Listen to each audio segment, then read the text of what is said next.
Hello everyone, नमस्कार सभी को, गुड मॉर्निंग मेरे प्यारे दोस्तों। आप सभी का स्वागत है आरपी नंबर 1 स्टडी चैनल पर। आज हमारी शिक्षण अभिरुचि की 70वीं क्लास होने वाली है, टॉप प्रश्नोत्तरी की। मेरे प्यारे दोस्तों, इम्पोर्टेंट प्रश्न होंगे जो कि आपके एग्ज़ाम के लिए वेरी इंपॉर्टेंट होने वाले हैं और यहाँ से आपको एग्ज़ाम में सीधे सीधे प्रश्न आपको देखने को मिलेंगे। तो जल्दी से एक बार से तैयार हो जाइए। पीडीएफ के लिए आप हमारा टेलीग्राम ग्रुप ज्वाइन कर लीजिएगा। आरपीएन 1 स्टडी पॉइंट के नेम से आपको ग्रुप मिल जाएगा, वहाँ से आप ज्वाइन कर लीजिएगा ताकि आपको डेली पीडीएफ मिल सके। ठीक है, हर एक क्लास के आपको वहाँ पर पीडीएफ प्रोवाइड किए जाती है। ठीक है, चलिए तो क्लास को स्टार्ट करते हैं। रोज़ सुबह 11 बजे हमारी शिक्षण अभिरुचि की क्लास होती है। आज रीजनिंग की क्लास नहीं हो पाई, ठीक है ना, उसके लिए हम आज की अलग से आपके लिए क्लास लगाएंगे। ठीक है, तो आज हम यहाँ पर क्लास को स्टार्ट करते हैं। बिल्कुल एक बार से क्लास को शेयर कर दें। जो विद्यार्थी चैनल पर नए हैं, चैनल को सब्सक्राइब कर लीजिएगा, क्योंकि हर रोज़ आपके लिए यहाँ पर पीटीटी 2023 के एग्ज़ाम की आपको तैयारी करवाई जा रही है। तो बिल्कुल ताबड़तोड़ तरीके से आपको यहाँ पर क्लासें लेनी है और साथ ही साथ आप पढ़ते रहिए और अच्छे से अपनी एजुकी तैयारी को जारी रखिए। चलिए क्वेश्चन स्टार्ट करते हैं मेरे प्यारे दोस्तों। आज हमारा पहला प्रश्न आपके सामने आ चुका है, जल्दी से जवाब दीजिएगा। नीचे अच्छे शिक्षण की कुछ विशेषता दी गई है, उनमें से कौन सी गलत है वो आपको बतानी है। अच्छा शिक्षण मतलब कि आप किस तरीके से पढ़ाते हो, ठीक है ना, पढ़ाने का तरीका, उसमें से कौन सी गलत है वो आपको बतानी है। अच्छा शिक्षण आदेशात्मक होता है, अच्छा शिक्षण पथ प्रदर्शक होता है, अच्छा शिक्षण सुनियोजित होता है, या फिर अच्छा शिक्षण प्रेरणादायक होता है। बताइए जल्दी से, सही जवाब आपका यहाँ पर क्या हो जाएगा। बिल्कुल ऑप्शन नंबर यहाँ पर ए है वो गलत हो जाएगा, मतलब कि आपका ऑप्शन नंबर ए करेक्ट होगा। ठीक है, आदेशात्मक नहीं होता है, आदेशात्मक नहीं होता है शिक्षण, आपको गलत पूछा है। तो ऑप्शन नंबर 1 है जो कि बिल्कुल सही जवाब आपका यहाँ पर हो जाएगा। चलिए आगे चलते हैं, अगला प्रश्न आपके सामने, जवाब आप यहाँ पर दीजिएगा। चलिए, अभिप्रेरणा, अभिप्रेरणा से क्या आपका मतलब है बताइएगा।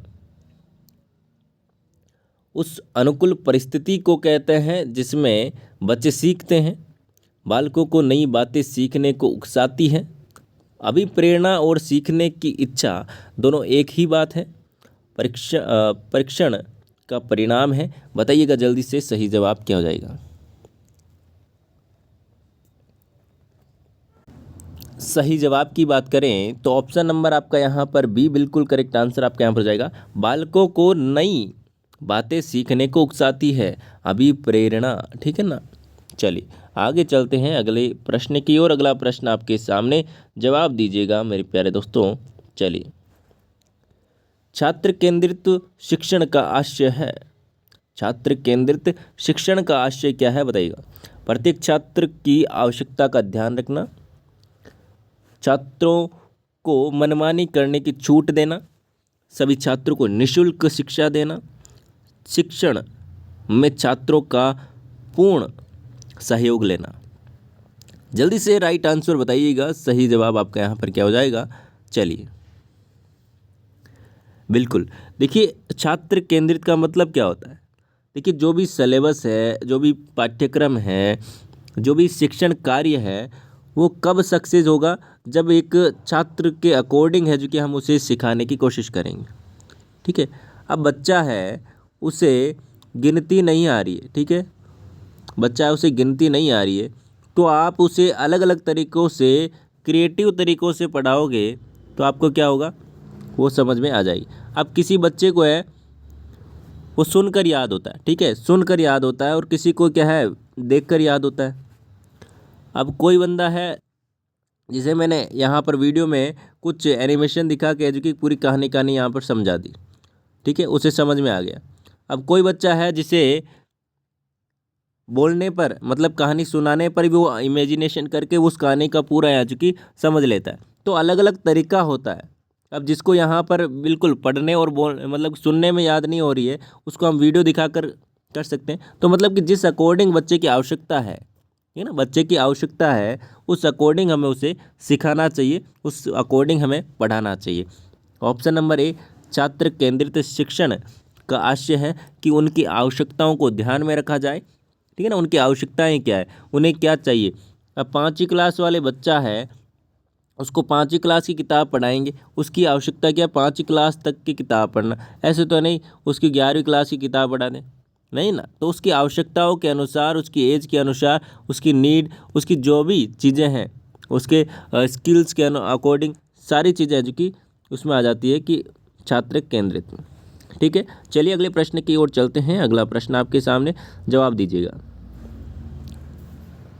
कक्षा शिक्षण की उत्तम प्रणाली वह है जिसमें प्रश्नोत्तर की आवश्यकता न पड़े। अध्यापक छात्रों से प्रश्न पूछे, छात्र अध्यापक से शंका समाधान करें, या फिर अध्यापक और छात्र दोनों प्रश्न पूछे। बताइएगा कक्षा शिक्षण की उत्तम प्रणाली कौन सी है, बताइएगा। बहुत ही प्यारा प्रश्न है दोस्तों। क्लास को थोड़ा सा शेयर किया करो ताकि क्या है हमारे सभी भाई बहन जुड़ सके और क्लास का पूरा फ़ायदा उठा सके। एग्ज़ाम आपका अब ज़्यादा दूर नहीं है, 21 मई बिल्कुल पास में है। ठीक है ना, 21 मई बिल्कुल पास में है मेरे दोस्तों। अब ज़्यादा समय आपके पास में नहीं है, बिल्कुल 40 दिन आपके पास में बचे हैं। इस 40 दिन का पूरा फ़ायदा उठाएं। ठीक है ना, 1 महीना मानकर चलो, 10 दिन तो ऐसे ही निकल जाएंगे। और चलो भाई, चलिए ऑप्शन नंबर जिन्होंने यहाँ पर डी दिया है बिल्कुल सही जवाब है। अध्यापक और छात्र दोनों प्रश्न पूछे वो उत्तम प्रणाली है। अब बच्चे को भी प्रश्न पूछने चाहिए। ठीक है ना, अब देखिए कोई भी टॉपिक बताया है, कोई भी टॉपिक बताएगा तो टीचर एक टॉपिक बताएगा तो उसमें बच्चों के कुछ सवाल होंगे, कुछ क्या काफ़ी सवाल होंगे। बच्चे टाइम पर पूछ लेते हैं तो वो सीख जाते हैं, और जो चुपचाप बैठ जाते हैं वो नीचे डाउन। इसीलिए आपको बार बार बोला जाता है, आपने बचपन में भी अपनी क्लासों में सुना होगा कि टीचर आपको बोलते हैं कि समझ में नहीं आए तो वापस से पूछो, है ना, वापस पूछो। तो वापस पूछने का मतलब क्या है कि समझ में नहीं आया या फिर कोई भी डाउट है तो आपको पूछो, है ना। तो ये सारी चीज़ें हैं जो कि प्रश्न पूछने चाहिए दोनों तरफ से, तभी क्या है मज़ा आता है पढ़ाने का और अच्छा तरीका है। देखिए जब क्वेश्चन आते हैं ना दिमाग में, तो क्वेश्चन आते हैं जो आदमी का दिमाग चलता है तभी क्वेश्चन आते हैं, और उसे उस क्वेश्चन का जवाब मिल जाए तो फिर बात ही छोड़ो, फिर वो है जो कि एक अलग ही दिशा में जाता है। चलिए, कक्षा में आप कैसे प्रश्न करना पसंद करेंगे। आप एक शिक्षक हैं और आप एक कक्षा में आप कैसे प्रश्न करना पसंद करेंगे, बताइए। जिनका उत्तर सभी छात्र दे सकें, जिनका उत्तर कोई भी छात्र न दे सके, जिनका उत्तर शायद ही कोई छात्र दे सके, या फिर जिनका उत्तर देने के लिए छात्रों को सोचना पड़े। क्या दोस्तों, सोचना पड़े। अब देखिए आप एक टीचर हैं, और आप एक टीचर हैं तो आप बच्चों को किस प्रकार के प्रश्न पूछेंगे, वो यहाँ पर आपसे बोला गया है कि आप किस प्रकार से बच्चों को क्वेश्चन पूछेंगे। बिल्कुल ऑप्शन नंबर डी काफ़ी विद्यार्थियों का आ रहा है। देखिए वैसे प्रश्न पूछेंगे जिसमें बच्चों का माइंड चले, बच्चे सोचने लग जाए कि हाँ इसमें क्या बात क्या है, ये प्रश्न किधर से किधर जाएगा, इसका आंसर क्या होगा। तो ये सारी चीज़ें होती हैं कि बच्चे को सोचने पर मजबूर कर दे, ऐसा प्रश्न पूछेंगे। ना कि इस बच्चे को आ रहा है, उस बच्चे को नहीं आ रहा है, सभी को नहीं आ रहा है, तो पूछने का मतलब क्या, बच्चे का माइंड काम कर रहा है तो है जो कि आप वैसा प्रश्न पूछेंगे। देखिए मेरे प्यारे दोस्तों, क्लास में मज़ा आ रहा है तो आप क्या करें, लाइक वाला बटन दबाएं। लाइक वाइक नहीं करते हो आप, ठीक है ना, तो लाइक वाइक किया करो। मैं देखिए बार बार तो बोलता नहीं हूँ, ठीक है ना, तो कर दिया करो आप अपने मन से। चलिए, छोटे बच्चे, देखिए आप नाराज़ तो नहीं होना मेरे प्यारे दोस्तों, रीजनिंग की क्लास 2 दिन से नहीं लगी है, उसके लिए क्षमा चाहते हैं, क्योंकि जो कुछ है ना, कुछ हो जाता है, ठीक है ना, काम वाम, तो यहाँ पर जो कि इमरजेंसी के कारण वो क्लास है जो कि आपकी नहीं लगी, ठीक है ना। चलिए, कल से बिल्कुल लगेगी, निश्चिंत रहिए, मंगलवार से आपकी क्लास लगेगी, बोल दिया ना, बस। चलिए अगला प्रश्न आपके सामने। बिल्कुल, छोटे बच्चे लंबे और कठिन शब्दों का सही उच्चारण नहीं कर पाते, आप क्या उपाय करेंगे, बताइएगा। देखिए जैसे कि एलिफेंट वाली जो स्पेलिंग है वो आपने कैसे याद की थी, वो बताइएगा पहले तो। कमेंट करो, कमेंट करो मेरे प्यारे दोस्तों। आपने एलिफेंट की स्पेलिंग याद की थी बचपन में फर्स्ट बार, तो आपने कैसे की थी, आपको मैडम ने या फिर सर ने कैसे याद करवाई थी? देखिए क्या होती है एलिफेंट की स्पेलिंग, ठीक है यही थी। तो आपने क्या की, आपसे आपसे कैसे मैडम बुलवाती थी? ELEPHANT, इस प्रकार से आपको पढ़ाया जाता था, है ना। तो हमने यहाँ पर क्या किया, इसको खंडों में बांट दिया। अब कोई भी बड़ी स्पेलिंग है, बड़ा कठिन वर्ड है, बड़ा शब्द है, उसका उच्चारण करने में बच्चों को क्या आती है, दिक्कत आती है। तो हम क्या करें, उसको पढ़ाने के लिए उसको छोटे छोटे खंडों में हम बांट देते हैं, तो उसके लिए आसान हो जाता है। तो यहाँ पर देखिए ऑप्शन क्या कह रहा है, ऐसे शब्दों को बार बार बुलाएंगे या फिर ऐसे शब्दों को पहले खंडों में बांट कर बुलवाएंगे, मिलते जुलते उच्चारण वाले ऐसे शब्द का सहारा लेंगे, या फिर बी और सी दोनों करेक्ट आंसर बताएंगे। देखिए खंडों में बांटेंगे, बड़ी स्पेलिंग है, बड़ा वर्ड है, बड़ा शब्द है, तो बिल्कुल उसके क्या करेंगे, अलग अलग खंडों में उसको बांटेंगे। मिलते जुलते उच्चारण वाले ऐसे शब्द का सहारा लेंगे जो कि क्या है उसमें है, जो कि रिलेट करके हम उसको पढ़ सकें, ठीक है ना। तो यहाँ पर देखिए इस प्रकार से हमने याद की थी ELEPHANT, ठीक है ना। इस प्रकार से ये चीज़ें होती है, तो बच्चों को इस प्रकार से आप पढ़ाएंगे।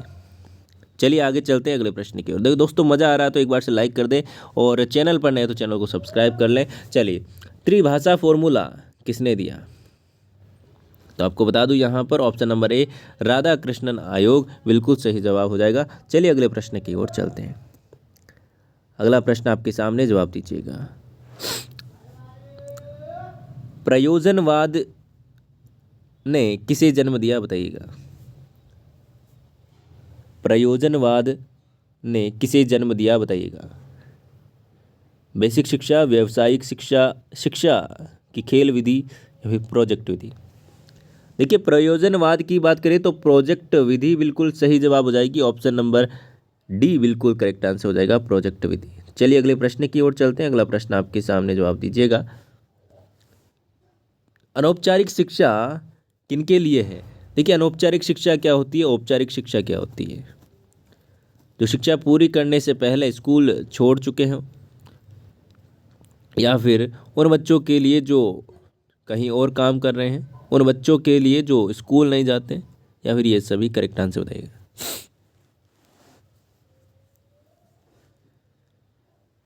बताइए जल्दी से, सही जवाब क्या हो जाएगा? अनौपचारिक शिक्षा किनके लिए होती है?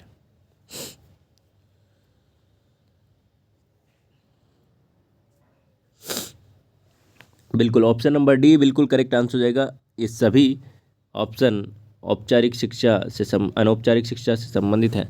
चलिए अगले प्रश्न की ओर चलें। अगला प्रश्न आपके सामने, जवाब दीजिएगा।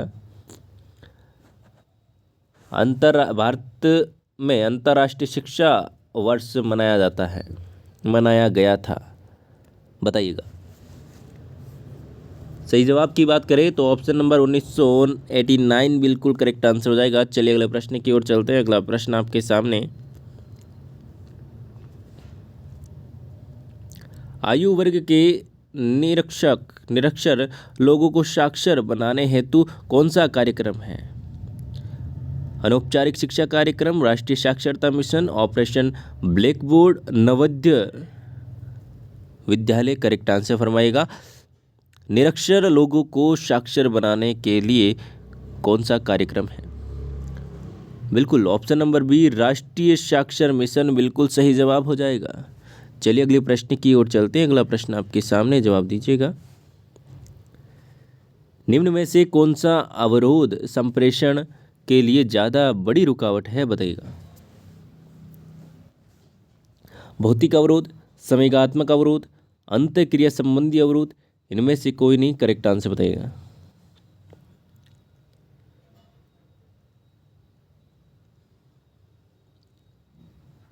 ऑप्शन नंबर बी संवेगात्मक अवरोध, ठीक है ना।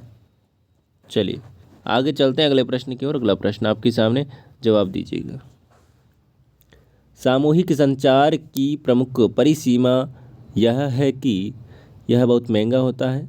सफलता ज़्यादातर प्रस्तुतकर्ता पर निर्भर करती है। संदेश प्रस्तुत करने के लिए अधिक समय की ज़रूरत होती है। फीडबैक प्रणाली कमज़ोर होती है। बताइएगा। ऑप्शन नंबर डी बिल्कुल करेक्ट आंसर हो जाएगा। सामूहिक संचार की प्रमुख परिसीमा, ऑप्शन नंबर डी बिल्कुल सही जवाब हो जाएगा। चलिए आगे चलते हैं अगले प्रश्न की ओर। अगला प्रश्न आपके सामने, जवाब दीजिएगा।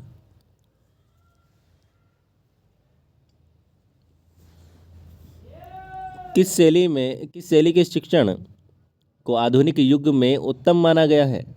आदर्शवादी शिक्षण, प्रयोगात्मक शिक्षण, व्यक्तिगत भिन्नता पर आधारित मनोवैज्ञानिक शिक्षण, या फिर इनमें से कोई नहीं। करेक्ट आंसर बताइए। व्यक्तिगत भिन्नता पर आधारित मनोवैज्ञानिक शिक्षण बिल्कुल सही जवाब आपका यहाँ पर हो जाएगा। चलिए अगले प्रश्न की ओर चलते हैं। अगला प्रश्न आपके सामने, जवाब दीजिएगा।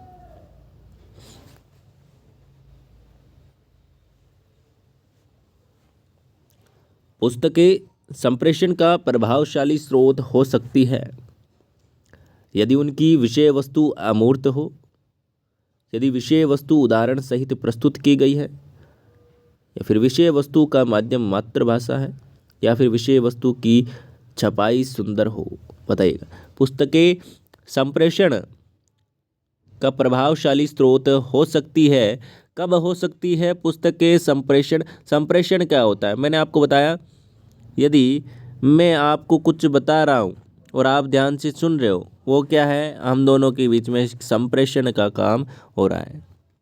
ठीक है, आप एक दूसरे से बात कर रहे हो, वो तो क्या है? वार्तालाप हो गई। लेकिन आप उसे ध्यान से सुन रहे हो, वो क्या है? संप्रेषण है। आ गई बात समझ में? तो ये चीज़ें होती है। यहाँ पर आप बताइएगा करेक्ट आंसर क्या हो जाएगा। बिल्कुल ऑप्शन नंबर बी, विषय वस्तु उदाहरण सहित प्रस्तुत की गई है एक बुक में, एक पुस्तक में। तो आप क्या करोगे? उन उदाहरणों को अपने माइंड में रिलेट करोगे अपनी रियल लाइफ से, और रियल लाइफ से रिलेट करोगे तो आप क्या करोगे? उसे अच्छे से समझ पाओगे। तो ये क्या है? प्रभावशाली संप्रेषण का कार्य करता है यदि उदाहरण सहित जो कि एक पुस्तक में दिया गया हो पूरा का पूरा विवरण। चलिए आगे चलते हैं अगले प्रश्न की ओर। अगला प्रश्न आपके सामने, जवाब दीजिएगा। कुछ अध्यापक कक्षा में अनावश्यक व्याख्या करते हैं और वही बात बार बार दोहराते हैं। तो आप बताइएगा, यह समय को नष्ट करना है, कमज़ोर छात्रों के लिए आवश्यक है, संप्रेषण सिद्धांतों को न मानना है, या फिर इनमें से कोई नहीं। जवाब दीजिएगा।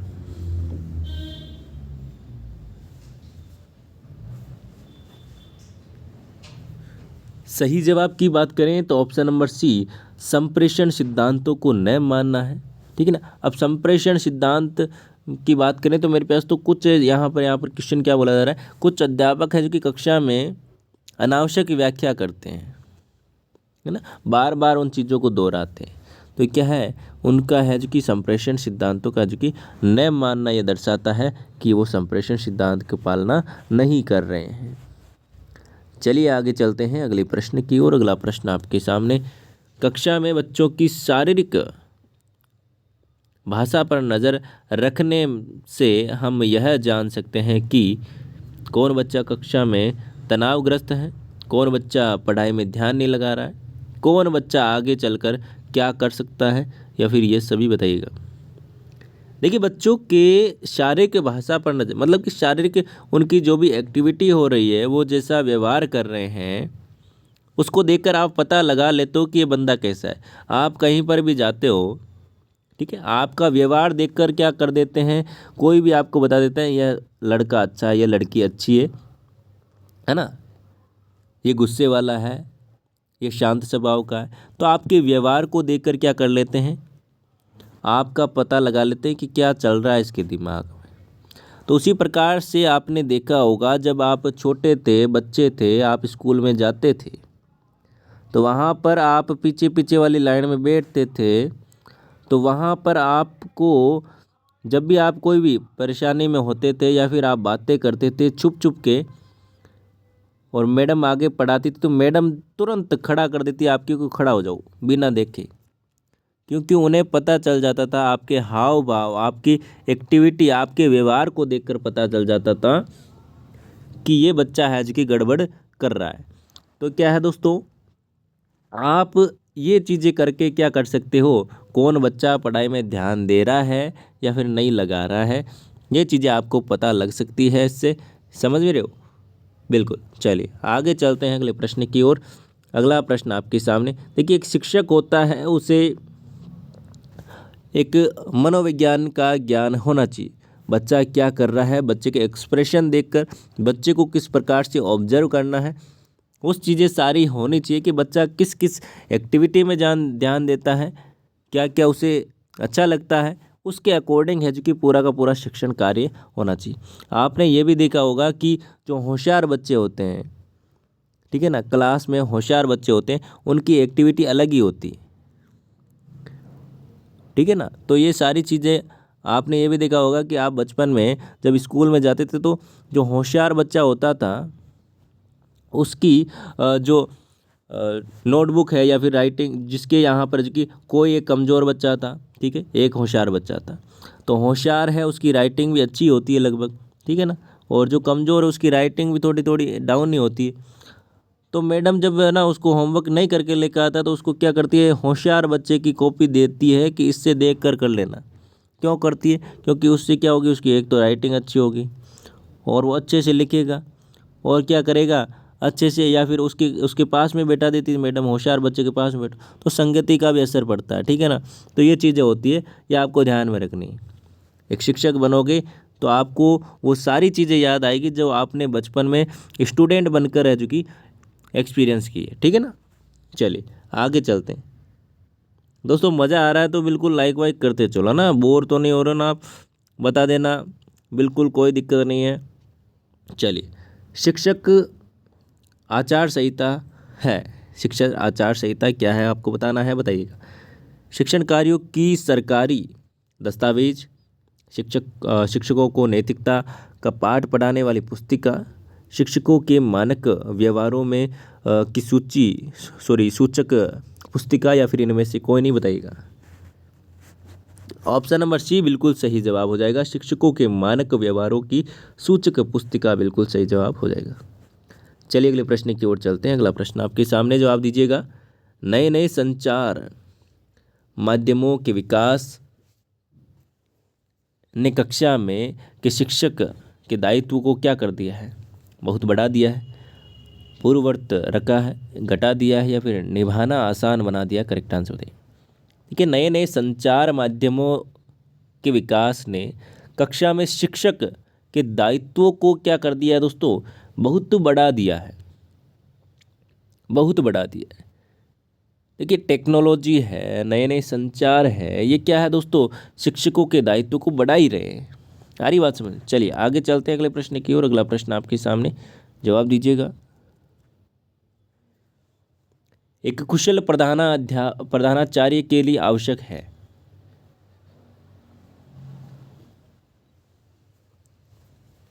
छात्रों व अभिभावकों से अच्छे संबंध, अध्यापकों से अच्छे संबंध, मानवीय गुणों से भरपूर व्यक्तित्व व नेतृत्व क्षमता, कड़ा व्यवहार। सही जवाब बताइएगा, सही जवाब क्या हो जाएगा।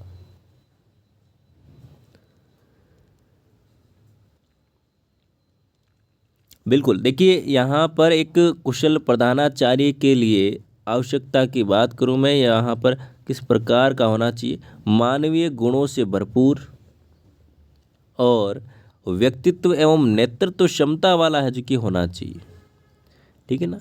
जो प्रधानाचार्य है उसमें ये गुण होगा तभी वो पूरी स्कूल को क्या है हैंडल कर पाएगा। आ रही बात समझ में। चलिए अगले प्रश्न की ओर चलते हैं। अगला प्रश्न आपके सामने, जवाब दीजिएगा।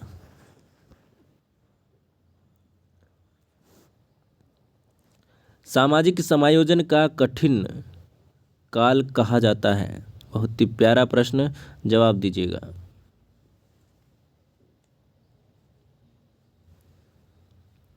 बाल्यावस्था के बाद के चरण को, पूर्व किशोरावस्था को लड़कियों एवं लड़कों दोनों संदर्भ में, किशोरावस्था को, या फिर इनमें से कोई नहीं, जवाब दीजिए।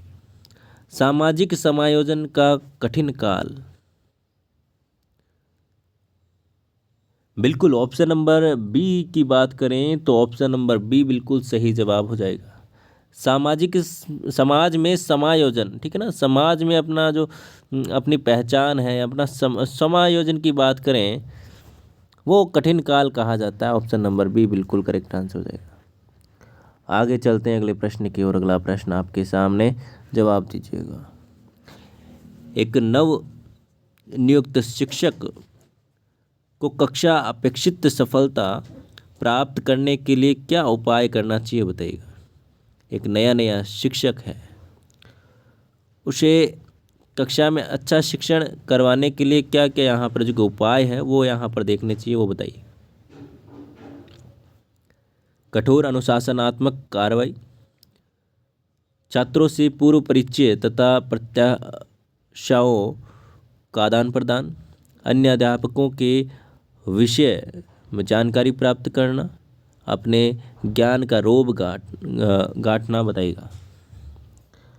देखिए बिल्कुल ऑप्शन नंबर बी जिन्होंने बताया है बिल्कुल सही जवाब है। छात्रों से पूर्व परिचय तथा प्रत्याशाओं का आदान प्रदान। देखिए पहले ही दिन जा रहा है टीचर, तो वो क्या करेगा, पूर्व परिचय लेगा, क्या क्या उन्हें पढ़ाया गया है, क्या क्या आता है उन्हें, वो सारी चीज़ें देखते हैं। आपने कभी भी देखा होगा जो नया टीचर होता है आपकी स्कूल में आया होगा, वो सबसे पहले आपके नाम पूछता है कि आपके किन किन के क्या नाम है, ठीक है ना, परिचय देता है। उसके बाद वो पूछता है कि आपको कौन कौन सी टॉपिक आपने पढ़ लिए, कौन कौन सी चीज़ें आपने पढ़ी है, क्या क्या आप जानते हो, ये चीज़ें पढ़ता है ना। तो ये सारी चीज़ें होती हैं। चलिए अगले प्रश्न की ओर चलते हैं। अगला प्रश्न आपके सामने, अगला प्रश्न आपके सामने आ चुका है। राष्ट्रीय शिक्षा नीति के क्या उद्देश्य है? राष्ट्रीय शिक्षा नीति NEP नाम सुना होगा, नेशनल एजुकेशन पॉलिसी का उद्देश्य क्या है? बिल्कुल ऑप्शन नंबर ए आपको नजर आ रहा है। संपूर्ण शिक्षा तंत्र को नया रूप देना, यह काम शिक्षा का हर स्तर पर होगा, है ना।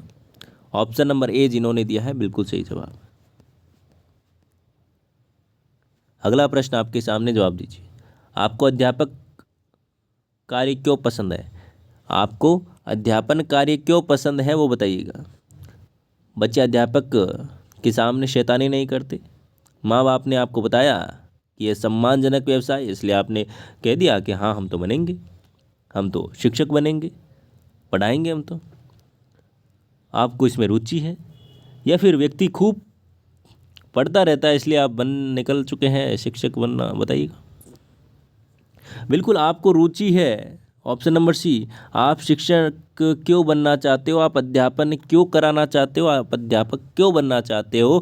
क्योंकि आपको रुचि है। आपको रुचि होगी तभी आप पढ़ा पाओगे। देखिए कोई भी काम कर रहे हो, आप एक बिजनेस खोल रहे हो तो आपको उसमें रुचि है तो भी आप कर पाओगे। आप पेंटिंग बना रहे हो, आपको पेंटिंग में रुचि है तो ही आप क्या कर पाओगे, उसे बना पाओगे और आगे तक चल पाओगे, ठीक है। ऑप्शन नंबर सी बिल्कुल सही जवाब हो जाएगा। चलिए आगे चलते हैं अगले प्रश्न की ओर। अगला प्रश्न आपके सामने, जवाब दीजिएगा। एक शिक्षक के रूप में आप अतिरिक्त उत्तरदायित्व लेना किस लिए स्वीकार करेंगे, बताइएगा। नए अनुभव के लिए, प्रधानाध्यापक को खुश रखने के लिए, छात्रों में लोकप्रिय बनने के लिए, या फिर प्रशासन को सहयोग देने के लिए। देखिए शिक्षक के रूप में अतिरिक्त जो भी जिम्मेदारियां होती है वो आप किस लिए लेंगे। देखिए गवर्नमेंट जो टीचर होते हैं उन्हें काफ़ी चीज़ें होती हैं, जैसे कि आपको पता होगा कि सर्वे करते हैं कुछ, है ना, टीचर को भेजा जाता है, इलेक्शन में भी गवर्नमेंट टीचर को लगाया जाता है। तो ये सारी चीज़ें क्या है, बिल्कुल प्रशासन को सहयोग देने के लिए स्वीकार करनी चाहिए चीज़ें, और ये चीज़ें होती है ना। चलिए तो मेरे प्यारे दोस्तों, आज की क्लास आपको कैसी लगी कमेंट करके आप ज़रूर बताइएगा, और वीडियो कैसा लगा, ठीक है, कमेंट करिएगा। और आपने चैनल को सब्सक्राइब नहीं किया तो कर लीजिएगा PTT 2023 की तैयारी के लिए। और आपको बता दूं कि RPN वन स्टडी पॉइंट के टेलीग्राम ग्रुप को आप ज्वाइन कर लीजिएगा। वहाँ पर आपको PDF नोट्स अवेलेबल करवा दिए गए, वहाँ से आप डाउनलोड करके पढ़ सकते हैं। ठीक है, और लाइक कीजिए, कमेंट कीजिए और चैनल को सब्सक्राइब कर लीजिएगा, शेयर कीजिएगा अपने दोस्तों के साथ में। मिलते हैं नेक्स्ट क्लास में, तब तक के लिए बाय बाय। जय हिंद, जय भारत, धन्यवाद।